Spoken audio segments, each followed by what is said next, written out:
సుధా కుకింగ్కి స్వాగతం అండి. ఇవాళ బీరకాయ తెలగపిండి ఎలా వేయాలో చూద్దామండి.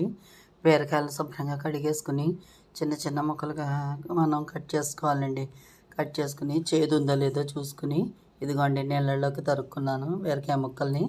చేదుందో వేసంకాలం కదా, కొద్దిగా చేదుగా ఉంటాయేమని భయం. చేదుందో లేదో చూసుకుని ముక్కలు కట్ చేసుకోవాలండి. కట్ చేసుకుని ఒక గిన్నె పెట్టండి, అందులో నూనె పోసి పోపులు వేసుకోవాలండి.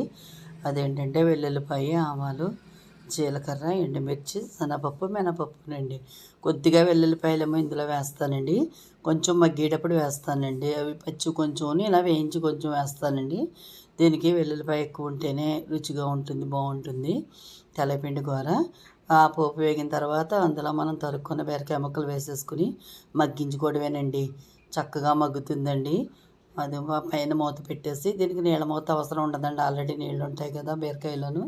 ఇది ఒక కప్పుడు తెలగపిండి అండి. దానికి సరిపడా ఉప్పు, పసుపు, అలాగే కొద్దిగా కారం కూడా దాంట్లోనే కలిపేస్తానండి. ఇదిగోండి మగ్గుతున్నప్పుడు గొచ్చు వెల్లుల్లిపాయలు వేసానండి. ఆ నీరుకి వెల్లుల్లిపాయలు కూడా మగ్గుతాయండి.